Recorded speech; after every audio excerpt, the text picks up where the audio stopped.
Hi friends, TNPSC group 2 மற்றும் 2ஏவுக்கான ப்ரிப்பரேஷனில் இருக்கிற எல்லா ஃப்ரெண்ட்ஸுக்கும் என்னுடைய ஆல் தி பெஸ்ட். இந்த வீடியோவில் நம்ம என்ன பார்க்க போகிறோம்னு சொல்லி பார்த்தீங்கன்னா, பகத்சிங் அவர்களை பற்றின ப்ரீவியஸ் இயர் கொஸ்டின் தான் பார்க்க போகிறோம்.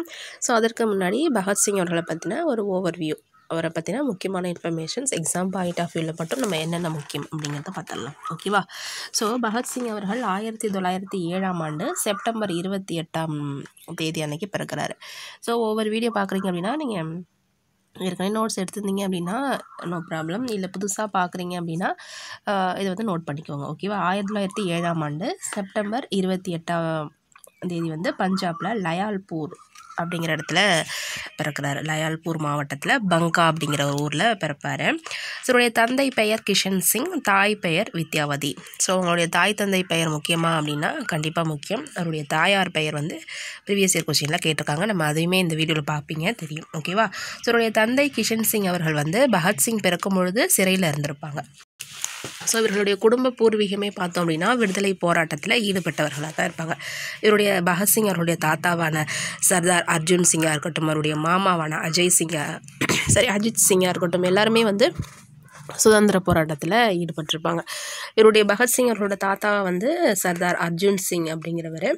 அவருமே வந்து ஆங்கில எதிர்ப்புணர்வு கொண்டு எண்ணம் கொண்டவர் தான். ஸோ அதனால் வந்து பகத்சிங் அவர்களுக்கு பிறந்ததிலிருந்தே அந்த விடுதலை உணர்வு ஊட்டியே வளர்க்கப்பட்டது. அது மட்டும் இல்லாமல் அவருக்குமே அந்த சுதந்திர தாகம் இருந்தது. ஸோ அவருடைய படிப்பு பற்றி தெரிஞ்சுக்கணும் அப்படின்னா தனியார் பள்ளியில் வந்து லாகூரில் டிஏவி ஸ்கூல் இருக்கு இல்லையா, ஸோ அதில் தான் வந்து படிச்சிருப்பார். உருது, பஞ்சாபி, ஹிந்தி, ஆங்கிலம், வங்காளம், சமஸ்கிருதம், பஞ்சாபி போன்ற எல்லா மொழிகளுமே வந்து கற்றுட்டு இருந்திருப்பார் பகத்சிங் அவர்கள். ஓகேவா? ஸோ சிறு வயதிலேயே அதிகமான விடுதலை தாகம் கொண்டவராக இருந்திருக்கிறாரு.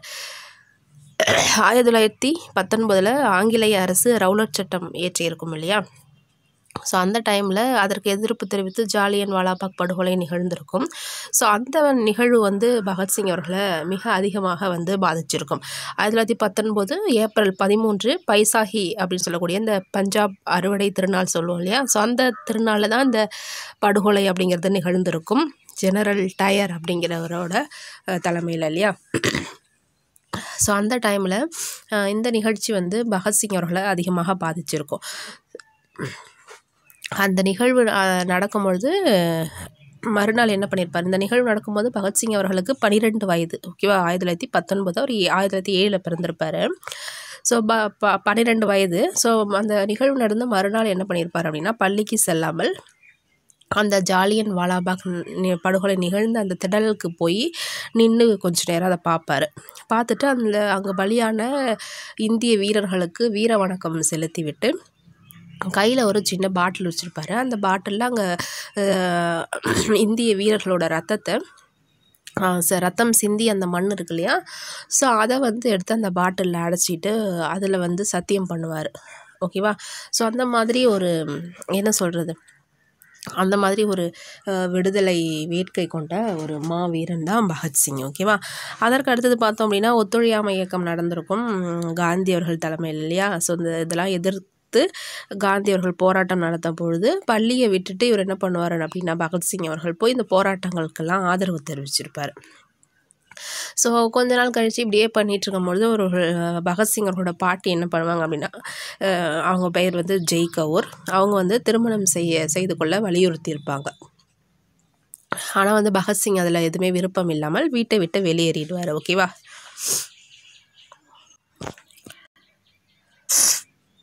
பகத்சிங் வந்து வீட்டை விட்டு வெளியேறி பிரதாப் அப்படிங்கிற ஒரு நாளிதழோட ஆசிரியரான வித்யார்த்தி அப்படிங்கிறவரை போய் சந்தித்து அந்த பிரதாப் அப்படிங்கிற பத்திரிகையோட துணை ஆசிரியராக பணிபுரிந்திருப்பார். பெயர் வந்து பல்வந்த் சிங் அப்படிங்கிற புனை பெயரில் கட்டுரைகள் விடுதலை சம்பந்தமாக எழுதியிருப்பார். அங்கே போனதுக்கப்புறம் தான் பத்துகேஸ்வர் தத், பி.கே. சின்ஹா, சந்திரசேகரர் இவங்க கூடலாம் நட்பு வந்து இவருக்கு கிடைத்திருக்கும். 1924 பார்த்தோம் அப்படின்னா ஹிந்துஸ்தான் குடியரசுக் கழகத்தோட உறுப்பினராக சேர்ந்திருப்பார் பகத்சிங். அதை தொடங்கினவர் வந்து ஆசாத் அப்படிங்கிற சந்திரசேகரர் ஆசாத் வந்து தொடங்கியிருப்பார். ஆனால் அதில் உறுப்பினராக 1924 ஜாயின் பண்ணியிருப்பார். அதற்கு பின்பு தான் வந்து அதை பெயர் மாற்றம் செய்தவர் தான் பகத்சிங் அவர்கள். ஓகேவா. அதற்கப்புறம் பார்த்தோம் அப்படின்னா 1926 ஒரு சபை தொடங்கியிருப்பார். நவ்ஜான் பாரத் சபை அப்படிங்கிற சங்கத்தை தொடங்கியிருப்பார் பகத்சிங் அவர்கள். ஸோ இவருடைய முதல் சொற்பொழிவு எந்த ஆண்டு நடைபெற்றது அப்படின்னு சொல்லிட்டு கேட்பாங்க. 1920 சீக்கிய குருதுவாரங்களில் நடைபெற்ற ஊழல் பற்றி இவர் வந்து பேசியிருப்பார். அங்குள்ள தெருக்கள் எல்லாம் மக்கள்கிட்ட வந்து இது பற்றி சொற்பொழிவு நடத்தியிருப்பார். ஸோ அதுக்காக கைது செய்ய ஆங்கிலேய அரசு பணித்த போது இவர் அங்கிருந்து தப்பி சென்று டெல்லிக்கு போயிருப்பார். டெல்லிக்கு போய் வீர அர்ஜுன் அப்படிங்கிற ஒரு பத்திரிகையில் பல்வந்த் சிங் அப்படிங்கிற புனைப்பெயரில் கட்டுரைகள்லாம் எழுதியிருப்பார். இவருடைய முக்கியமான புத்தகங்கள் அப்படின்னு சொல்லி பார்க்கும்பொழுது நான் ஏன் நாத்திகன் ஆனேன் அப்படிங்கிறது ரொம்ப ரொம்ப முக்கியமான ஒரு புத்தகம். சமதர்மம் என்றால் என்ன அப்படிங்கிறதும் இவருடைய புத்தகம் தான். ஓகேவா. ஸோ தமிழில் இவரை பற்றி தோழர் ப ஜீவானந்தம் அவர்கள் வந்து கட்டுரைகள் எழுதியிருக்கிறாரு. பெரியார் அவர்களும் பார்த்தோம் அப்படின்னா 1934 தனது பத்திரிகையில் பகத்சிங் அவர்களை பற்றி பெருமையாக எழுதினதாக சொல்கிறாங்க. ஓகேவா. அடுத்தது தசரா விழாவின் போது குண்டுவீச்சு செய்ததாக பகத்சிங் மீது குற்றம் சுமத்தப்பட்டு அவரை வந்து அரெஸ்ட் பண்ணிடுறாங்க. அவரை மீட்டவர் யாருன்னு சொல்லி பார்த்தோம் அப்படின்னா கிஷன் சிங் அப்படிங்கிறவர் தான் 50,000 ரூபாய் வந்து பிணை தொகையாக கட்டி மீட்டதாகவும் சொல்கிறாங்க. ஓகேவா. அடுத்தது பார்த்தோம் அப்படின்னா நமக்கு இந்த சைமன் குழு இதெல்லாமே நம்ம புக்கில் வந்து படிச்சிருப்போம் இல்லையா. மாண்டேகு செம்ஸ்ஃபோர்டு சட்டம் குறித்து ஆராய சைமன் குழு வந்து 7 உறுப்பினர்களை வந்து சைமன் குழுவை நியமிச்சிருப்பாங்க. அதில் 7 உறுப்பினர்கள் இருந்திருப்பாங்க. அதில் யாருமே இந்தியர்களாக இருந்திருக்க மாட்டாங்கன்னு சொல்லிட்டு சைமன் குழு எதிர்ப்பு போராட்டம் 1928 நடந்திருக்கும். ஸோ அதில் லாலா லஜ்பதி ராய் அவர்களை வந்து தீவிரமாக தாக்கப்பட்டிருப்பார். ஸோ இதெல்லாம் நமக்கு தெரிஞ்சிருக்கும். அந்த சாண்டர்ஸ் அப்படிங்கிற அதிகாரியை வந்து அவர் தான் வந்து அடிச்சிருப்பார். ஸோ இந்த விஷயம்லாம் நம்ம வந்து புத்தகத்திலே படிச்சிருப்போம் இல்லையா. ஸோ அதுக்கப்புறம் பார்த்தோம் அப்படின்னா இவருடைய முக்கியமான வார்த்தைகள் சில கொடுத்துட்டு இது யார் சொன்னாங்க அப்படின்னு சொல்லிட்டு கேட்பாங்க. ஸோ அது ரொம்ப முக்கியம். அதுக்கப்புறம் பகத்சிங் அவர்கள் தூக்கில் ஈட்டப்பட்ட ஆண்டு நிறைய முறை கேட்டிருக்காங்க, எக்ஸாமில் கேட்கப்பட்டிருக்காங்க. அதாவது 1931 மார்ச் 23 அப்படிங்கிறது. ஓகேவா. யார் யார் தூக்கிலிடப்பட்டாங்க அப்படிங்கிறதும் கேட்டிருக்காங்க. நம்ம அதை பார்க்கலாம். ஏகாதிபத்தியம் ஒழிக, இன்குலாப் சிந்தாபாத், ஹசானியா அதெல்லாம் வந்து பகத்சிங் அவர்கள் வந்து சொல்லியிருப்பார். தனி நபர்களை கொள்வது எளிது, உங்களால் கருத்துக்களை கொள்ள முடியாது அப்படின்னும் பகத்சிங் அவர்கள் சொல்லியிருப்பார்.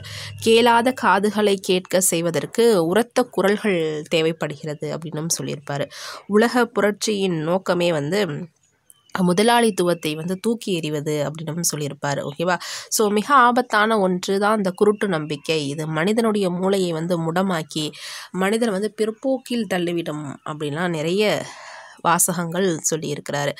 கவலைகளை நினைத்து கண்ணீர் சிந்துவதை விட லட்சியங்களை நினைத்து உதிரம் சிந்துவது மேல் அப்படின்னு சொல்லியிருக்கிறாரு பகத்சிங். ஓகேவா.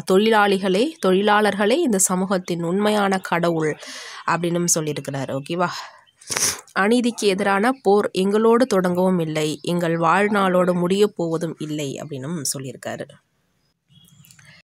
ஸோ இதுதான் வந்து பகத்சிங் அவர்களை பற்றி முக்கியமான இன்ஃபர்மேஷன்ஸ். ஸோ இப்போ நம்ம வந்து கேள்விகளை பார்க்கலாம். நான் ஏன் நாத்திகவாதி எனும் கட்டுரையை எழுதியவர் யார்? இப்போ தான் நம்ம பார்த்தோம். 2 புக் வந்து இவரை பற்றி ரொம்ப முக்கியம்னு சொல்லிட்டு சமதர்மம் என்றால் என்ன அப்படிங்கிறதும் இவருடையது தான். ஓகேவா. ஸோ ஆன்சர் வந்து பகத்சிங். அடுத்த கேள்வி, பகத்சிங் பற்றிய பின்வரும் கூற்றுகளில் எது சரி அப்படின்னு சொல்லி கேட்டிருக்காங்க. மைக்கேல் ஓ டயர் அவரால் கொல்லப்பட்டார். லாகூரில் லத்தி அடிக்கு காரணமான ஜான் சாண்டர் என்ற போலீஸ் அதிகாரியை சுட்டு கொண்டார் அப்படின்னு சொல்லியிருக்காங்க. ஸோ ஆன்சர் வந்து 2 மட்டும்தான் சரி இல்லையா. அடுத்த கேள்வி, பகத்சிங், ராஜ்குரு, சுகதேவ் ஆகியோர் தூக்கிலிடப்பட்ட நாள். இந்த 3 பேரையும் தான் தூக்கிலிடப்பட்டிருப்பாங்க இல்லையா. ஸோ அந்த வருஷம் கேட்குறாங்க. 1931 மார்ச் 23. ரொம்ப ரொம்ப முக்கியமான ஒரு வருஷம். நிறைய முறை வந்து கேட்கப்பட்ட கேள்வி. அடுத்த கேள்வி பாருங்க. நவ்ஜவான் பாரத் சபை எனும் அமைப்பை நிறுவியவர் பார்த்தோம். 1926 நிறுவியிருப்பார் பகத்சிங் அவர்கள். அடுத்த கேள்வி, எந்த ஸ்டேட்மெண்ட் சரி அப்படின்னு கேட்குறாங்க. கீழ்காணும் கூற்றுகளில் பகத்சிங் தொடர்பான சரியான கூற்றை வந்து கண்டறிக அப்படின்னு சொல்லி கேட்டிருக்காங்க. ஓகேவா. ஸோ 1930 பகத்சிங் சிட்டகாங் ஆயுதப்படை தளத்தை தாக்கினார்னு கொடுத்துருக்காங்க. ஃபர்ஸ்ட் வந்து தவறு. இரண்டாவது பார்த்தோம் அப்படின்னா 1929 பகத்சிங் B.K. தத்துடன் இணைந்து மத்திய சட்டப்பேரவை மீது குண்டு வீசுறார் அப்படிங்கிறது சரி. 1925ஆம் ஆண்டு பகத்சிங் இந்துஸ்தான் குடியரசு படையை நிறுவினார்னு கொடுத்துருக்காங்க. குடியரசு அந்த 1924 ஹிந்துஸ்தான் குடியரசு கழகத்தில் உறுப்பினராக ஆயிருப்பார். நிறுவியவர் வந்து இவர் கிடையாது. பின்னாளில் அதோடைய பெயர் மாற்றம் தான் வந்து செஞ்சுருப்பார். ஹிந்துஸ்தான் சோஷியலிஸ்ட் குடியரசு கழகம் அப்படின்னு பெயர் மாற்றம் தான் செய்திருப்பார். ஸோ இரண்டாவது ஸ்டேட்மெண்ட் மட்டும்தான் சரி. ஆன்சர் வந்து 2 ஒன்லி. ஓகேவா, 2 மட்டும். அடுத்த கேள்வி, சர்தார் பகத்சிங் தூக்கிலிடப்பட்ட இடம் எதுன்னு கேட்குறாங்க. ஆன்சர் வந்து லாகூர். சர்தார் பகத்சிங் சரி. எஸ், சர்தார் பகத்சிங் தூக்கிலிடப்பட்ட இடம் லாகூர், 1931 மார்ச் 23. அடுத்த கேள்வி, கீழே கொடுக்கப்பட்டுள்ளவற்றை கால வரிசைப்படுத்துக அப்படின்னு சொல்லி கொடுத்துருக்காங்க. ஸோ ஃபஸ்ட்டு வந்து பார்த்தீங்க அப்படின்னா இந்துஸ்தான் சோஷியலிச குடியரசு அமைப்பில் பகத்சிங் சேர்ந்தார். இது வந்து பார்த்தீங்க அப்படின்னா ஸோ எந்த வருஷம் சேர்ந்தார் அப்படின்னு சொல்லி பார்த்தீங்கன்னா 1924 சேர்ந்திருப்பார்.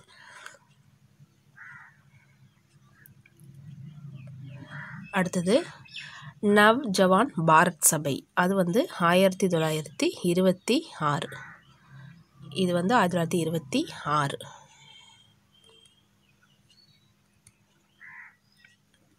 அடுத்தது